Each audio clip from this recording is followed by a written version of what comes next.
नमस्कार, city news में आप सभी दर्शकों का स्वागत है। मैं हूं रिया गौर और आप देख रहे हैं जिले का number 1 channel city news Muzaffarpur. खबरों की ओर बढ़ने से पहले आइए एक नजर डाल लेते हैं आज की सुर्खियों पर। सकरा थाना क्षेत्र के सुजावलपुर गांव के चौर से पुलिस ने छापेमारी कर 101 कार्टन शराब को जब्त किया। 8 वर्षों से प्रोत्साहन राशि नहीं मिलने से नाराज शिक्षकों ने मुख्यमंत्री नीतीश कुमार का अर्थी जुलूस निकाला। कुंडी प्रखंड के मोहम्मदपुर पंचायत के ग्रामीणों ने बाढ़ राहत नहीं मिलने से किया हंगामा। और मुजफ्फरपुर प्रधान डाकघर में भवन का उद्घाटन केंद्रीय मंत्री रविशंकर प्रसाद सिंह ने वर्चुअल माध्यम से किया। तो ये थे आज के मुख्य समाचार। अब खबरें विस्तार से। सकरा थाना की पुलिस ने गुप्त सूचना के आधार पर सुजावलपुर गांव के चौर में छापेमारी कर 101 कार्टन शराब जब्त किया। वहीं मौके से कारोबारी भागने में सफल रहा। गुप्त सूचना के आधार पर मद्य निषेध विभाग मुजफ्फरपुर और पटना की टीम के संयुक्त सहयोग से सकरा थाना क्षेत्र के सुजावलपुर गांव से 101 कार्टन शराब और 43 बोतल अवैध शराब जब्त किया गया। इस दौरान छापेमारी की खबर लगते ही शराब धंधेबाज सोनू कुमार चौरसिया फरार हो गया, जिसको लेकर मद्य निषेध विभाग की टीम कई जगहों पर लगातार छापेमारी कर रही है। जब्त किए गए अवैध शराब 912.240 लीटर है। प्रधान डाकघर के नवनिर्मित भवन का उद्घाटन केंद्रीय मंत्री रविशंकर प्रसाद सिंह ने वर्चुअल माध्यम से किया। मौके पर मंत्री सुरेश शर्मा और सांसद अजय निषाद भी मौजूद रहे। मुजफ्फरपुर में केंद्रीय संचार, इलेक्ट्रॉनिक और सूचना प्रौद्योगिकी मंत्री रविशंकर प्रसाद ने वीडियो कॉन्फ्रेंसिंग के द्वारा प्रधान डाकघर में पार्सल हब का ऑनलाइन उद्घाटन किया। मौके पर विशिष्ट अतिथि के तौर पर नगर विकास एवं आवास मंत्री सुरेश शर्मा, सांसद अजय निषाद समेत डाक विभाग के वरीय अधिकारी व कर्मचारी मौजूद रहे। वहीं पार्सल हब उद्घाटन से 7 डाकघर प्रमंडल के 8 जिलों के पार्सल सामान की छटाई व आदान प्रदान आसान होगा। पार्सल हब से 8 प्रधान डाकघर व 225 उप डाकघर तक पार्सल भेजा जाएगा। यहां 3 पालियों में 24 घंटे कार्य होंगे। इसके लिए 3 पर्यवेक्षक, 14 सहायक व 11 डाक कर्मी अपनी सेवा देंगे। प्रतिदिन 800 पार्सल निष्पादित करने का लक्ष्य तय किया गया है। वहीं मौके पर नगर विकास व आवास मंत्री सुरेश शर्मा ने कहा कि डाक विभाग लगातार नए आयाम स्थापित कर रहा है। पार्सल हब बनने से न सिर्फ मुजफ्फरपुर को बल्कि 8 जिलों को सीधा फायदा पहुंचेगा व सामान का आदान प्रदान भी तेजी से हो पाएगा। वहीं मंत्री जी ने आगे कहा कि केंद्र व राज्य में एनडीए सरकार लगातार विकास के लिए काम कर रही है।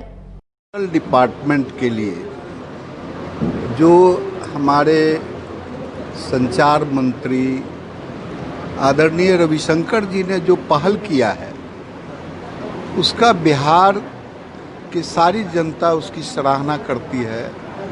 क्योंकि पोस्टल डिपार्टमेंट पहले एक घिसा पिटा रास्ते पर चल रहा था, उसको आज इलेक्ट्रॉनिक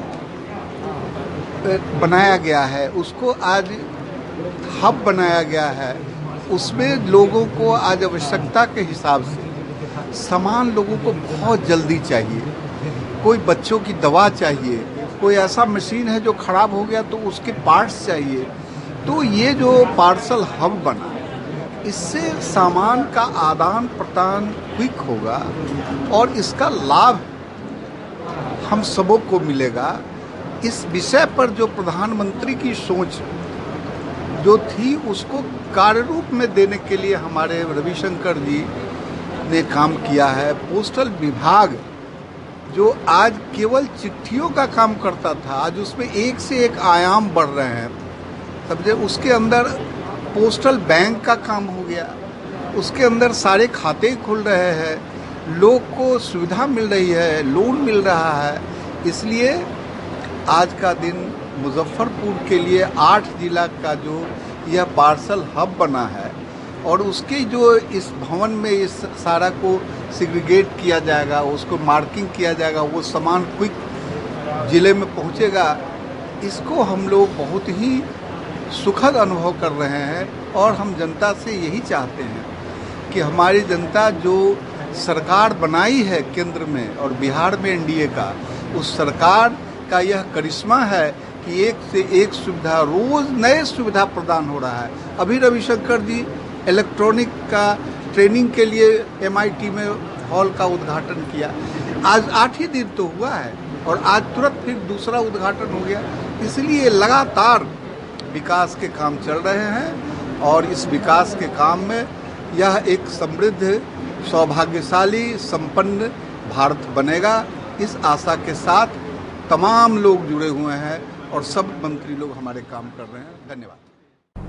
8 वर्षों से प्रोत्साहन राशि नहीं मिलने से नाराज शिक्षकों ने मुख्यमंत्री नीतीश कुमार का अर्थी जुलूस निकाला। मुजफ्फरपुर में वित्त रहित शिक्षकों के द्वारा लगातार 8 वर्षों से बकाये अनुदान और वेतन की मांग को लेकर आंदोलन किया जा रहा है। इसी कड़ी में सोमवार को लंगट सिंह महाविद्यालय में शिक्षकों ने मुख्यमंत्री नीतीश कुमार का अर्थी जुलूस निकाला। इस दौरान उन्होंने बिहार सरकार के खिलाफ जमकर नारेबाजी की। वित्त रहित शिक्षकों ने बताया कि पिछले कई महीनों से इसको लेकर आंदोलन चल रहा है।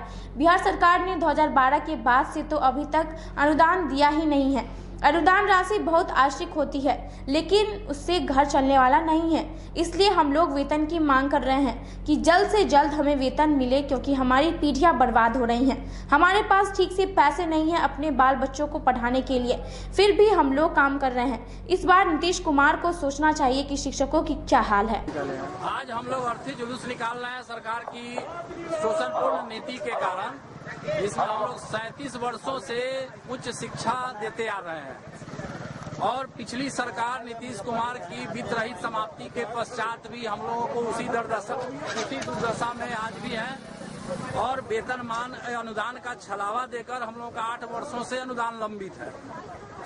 उसके अलावे अब हम लोगों का डिमांड है कि हम लोग को वेतन नहीं अनुदान दे दिया जाए, अनुदान नहीं वेतनमान दिया जाए, जिसके लिए पूरे बिहार में ये संघर्ष विगत 4 महीने से चल रहा है। पताही हवाई अड्डे में बन रहे 500 बेड वाली कोविड सेंटर आम लोगों के लिए जल्द ही खोल दी जाएगी। इसका जायजा सिटी न्यूज के संवाददाता संदीप कुमार ने लिया। उत्तर बिहार में बढ़ते कोरोना संक्रमण को लेकर डीआरडीओ द्वारा जिले के पताही हवाई अड्डे में 500 क्षमता वाली बनाई जा रही कोविड सेंटर का कार्य लगभग पूरे होने के कगार पर है। सिटी न्यूज की टीम ने पूरे कोविड सेंटर का निरीक्षण किया। इस सेंटर में 125 बेड वाली आईसीयू बनाई गई है तथा 500 बेड वाली नॉर्मल वार्ड बनाई गई है। यह सेंटर पूरी तरह अत्याधुनिक संसाधनों से लैस है। इस सेंटर को जल्द ही आम लोगों के लिए खोल दिया जाएगा। सिटी न्यूज के संवाददाता संदीप ने इस सेंटर का पूरा जायजा लिया। मुजफ्फरपुर के पताही हवाई अड्डे पे रक्षा मंत्रालय डीआरडीओ के द्वारा 500 बेडों का जो कोविड केयर सेंटर का निर्माण किया जा रहा था, वो पूर्णतः कंप्लीट हो गया है और जल्द ही इसे आम लोगों के लिए खोल दिया जाएगा। बिहार में इस तरीके का ये दूसरा कोविड केयर हॉस्पिटल है। पहला बीटा एयरपोर्ट पर चालू हो चुका है और दूसरा मुजफ्फरपुर के पताही हवाई अड्डे पे जल्द ही चालू हो जाएगा। इसमें 500 बेडों का जनरल वार्ड और 125 बेड का आईसीयू है। यहाँ पे एक साथ कोविड से जो भी आपकी टेस्टिंग होगी और इलाज होगा या आपके रहने की जो व्यवस्था है वो पूर्णतः वातानुकूलित ये बनाया गया है। स्टेबल ये डीआरडीओ के द्वारा जो ये तैयार किया गया है, बहुत जल्द मुजफ्फरपुर और तिरहुत प्रक्षेत्र के लोगों के लिए इसे शुरू कर दिया जाएगा। अपने सहयोगी विकास के साथ मैं संदीप कुमार, सिटी न्यूज मुजफ्फरपुर। समाहरणालय परिसर में आशा कार्यकर्ताओं ने अपनी 8 माह की वेतन भुगतान की मांग को लेकर सरकार के खिलाफ प्रदर्शन किया। बिहार आशा कर्मचारी संघ के सदस्यों ने अपनी 8 माह के बकाये वेतन की मांग को लेकर समाहरणालय में सरकार के खिलाफ प्रदर्शन किया। इस दौरान संघ के सदस्यों ने सरकार विरोधी नारे भी लगाए। संघ के सदस्यों का आरोप है कि हम लोग लगातार अपनी मांगों को लेकर आंदोलन कर रहे हैं, लेकिन सरकार द्वारा जानबूझकर भुगतान नहीं किया जा रहा है। प्रदर्शन के बाद संघ के 4 सदस्यों ने जिलाधिकारी से मुलाकात कर अपना ज्ञापन सौंपा। हम लोग काम करते हैं 10 सेंटर पर और वो लोग पेमेंट हम लोग को 1 सेंटर का दे के और कह रहे हैं कि हम लोग बाकी काम जो किए उसका पेमेंट नहीं करेंगे। इस एवज में हम लोग डीएम साहब को आज लिखित देने आए हैं और यहाँ बैठे हुए हैं, उनसे मिलकर ही जाएंगे। सीएस पर हम लोग लेटर दिए, एक 24/8 को, एक 28/8 को, लेकिन इस पर कुछ हम लोग को सुनवाई नहीं की है और बोले कि ठीक है आशा के साथ मीटिंग करवाएंगे। आज जब मीटिंग का समय रखे तो चोर जैसे सब न डीपीएम ऑफिस में मीटिंग किया न डीआई ऑफिस में, सब आशा ट्रेनिंग हॉल में एक रूम छोटा सा बंद करके उसमें सब मीटिंग किया। हम लोग गए तो बोला कि बाहर रहो। उसके बाद हम लोग जब से सुने वहाँ गेट जबरदस्ती खोल के थोड़ा खोला और वहाँ हम लोग खड़ा होकर सुने तो कहा कि जिस तरह हम लोग को मन करेगा उसी तरह करेंगे। कितने महीने का वेतन? 8 माह से, जनवरी से हम लोग का वेतन अभी बाकी है। 10 सेंटर पर काम करवाता है, 9-10 ऐसे जो जिस तरह किया है। बहुत सेंटर पर सब कोई से काम, हर तरह का काम हम लोग करते हैं। वही सेंटर को लेके पूरे अभी हम लोग 27 ही आशा है और पूरे शहर में और पूरे 49 वार्डों में हमसे कोविड-19 के अंतर्गत खटवाया जा रहा है, उनका सर्वे करवाया जा रहा है, होम क्वारंटाइन वाले लोगों को दवा बंटवाया जा रहा है और जबरदस्ती कैंपिंग करवाई जा रही है हम लोगों से कि आप 10 सेंटर पे काम करते हैं, आपको जो क्षेत्र उस कैंपिंग के अंदर आता है आपको वहाँ कैंपिंग कराना है, लेकिन पैसा देने की कोई बात नहीं है, पैसा नहीं मिलेगा। वक्त हो चला फिर से ब्रेक का लेते हैं, एक छोटा सा ब्रेक। तब तक आप बने रहिए हमारे साथ, देखते रहिए सिटी न्यूज मुजफ्फरपुर। इस समाचार के प्रायोजक है मुजफ्फरपुर की शान बाबा लहची भंडार। इस समाचार के प्रायोजक है क्राइस्ट ज्योति इंटरनेशनल स्कूल माधोपुर सुस्ता। इस्लामपुर में खुल गया बाबा कॉस्मेटिक, दुल्हन के फैंसी सेट के साथ अत्याधुनिक कॉस्मेटिक रेंज है उपलब्ध। ब्रेक के बाद एक बार फिर से आप सभी का स्वागत है। आइए बढ़ते हैं अगली खबरों की ओर। कुंडली प्रखंड के मोहम्मदपुर पंचायत के ग्रामीणों ने बाढ़ राहत नहीं मिलने को लेकर जिला प्रशासन के खिलाफ जमकर प्रदर्शन किया और प्रखंड पदाधिकारी को घंटों बंधक बनाए रखा। कुर्नी प्रखंड के मोहम्मदपुर मुबारक पंचायत के बाढ़ से प्रभावित पीड़ितों ने कुर्नी प्रखंड कार्यालय का घेराव करते हुए घंटों अंचलाधिकारी को बंधक बना के रखा। बाढ़ पीड़ितों का आरोप है कि कई बार अंचलाधिकारी से शिकायत के बावजूद वार्ड संख्या 1 से 10 तक के बाढ़ पीड़ित परिवारों का राहत सूची में नाम शामिल नहीं किया गया, जिसके बाद सोमवार को आक्रोशित ग्रामीणों ने अंचलाधिकारी को बंधक बना विरोध प्रदर्शन किया। बाद में अंचलाधिकारी के आश्वासन के बाद ग्रामीण शांत हुए। मोहम्मदपुर मुबारक पंचायत में लगभग सभी वार्ड बाढ़ से ग्रसित, लेकिन सीओ साहब के मनमानी के कारण सिर्फ 4 ही वार्ड को बाढ़ में ग्रस्त घोषित किया गया है, बाकी को छोड़ दिया गया, जबकि लगातार इन्हें आवेदन दिया जा रहा है और इन्हें हम लोगों द्वारा ये भी कहा गया कि आप आकर फील्ड में निरीक्षण कीजिए, लेकिन ना तो निरीक्षण ही किए ये और ना ही ये बाढ़ग्रस्त घोषित कर रहे हैं। कांग्रेस पार्टी द्वारा 2 विधानसभा क्षेत्रों में चुनाव को देखते हुए रैली का आयोजन किया जाएगा, जिसकी जानकारी कांग्रेस के जिला अध्यक्ष ने दी। विधानसभा चुनाव की तैयारियों में देर से ही सही कांग्रेस भी वर्चुअल रैली में जुट गई है। यह बात सोमवार को तिलक मैदान स्थित कांग्रेस जिला कार्यालय में जिलाध्यक्ष अरविंद कुमार मुकुल ने प्रेस वार्ता कर दी। उन्होंने बताया कि बिहार क्रांति वर्चुअल रैली 15 तारीख को पारू और काटी में की जाएगी। साथ ही संगठन को चुस्त दुरुस्त भी किया जा रहा है। साथ ही उन्होंने कांग्रेस कार्यकर्ताओं से इस रैली को सफल बनाने का आह्वान भी किया।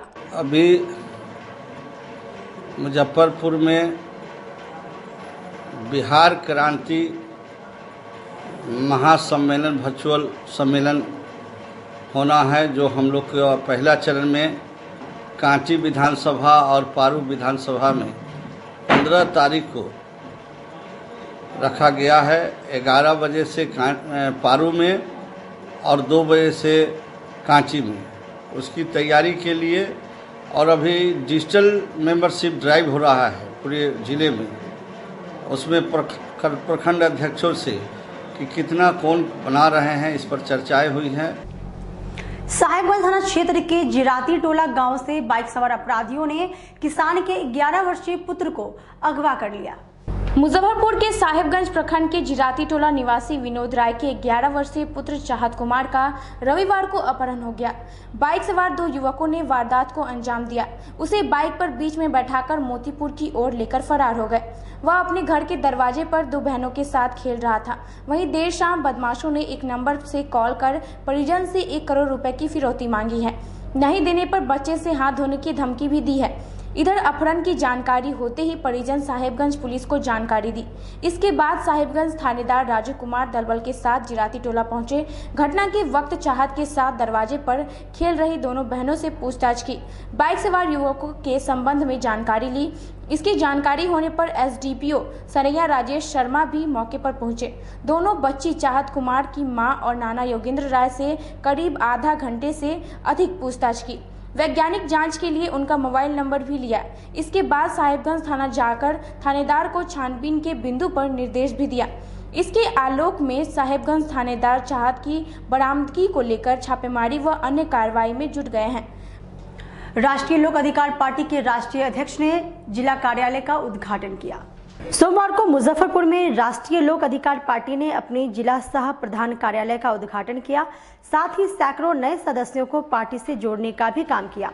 पार्टी के राष्ट्रीय अध्यक्ष सुधीर कुमार झा ने बताया कि पार्टी बिहार विधानसभा चुनाव 2020 में बिहार के सभी 243 विधानसभा सीटों पर उम्मीदवार खड़ा करने के लिए तैयारी कर रही है।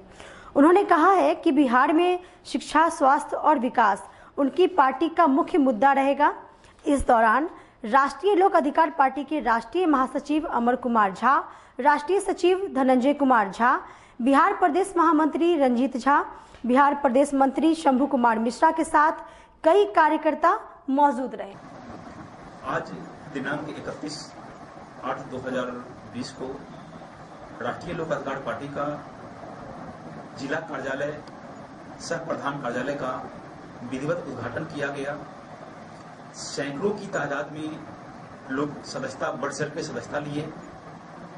बहुत कार्यकर्ता अपना किए, जिसमें पार्टी के सारे पदाधिकारी पद गठन कराकर मनोनयन पत्र दिया गया। आज के लिए बस इतना ही। कल फिर मिलेंगे कुछ नई खबरों के साथ। अब तक का मुझे और मेरी पूरी न्यूज टीम को दीजिए इजाजत। नमस्कार।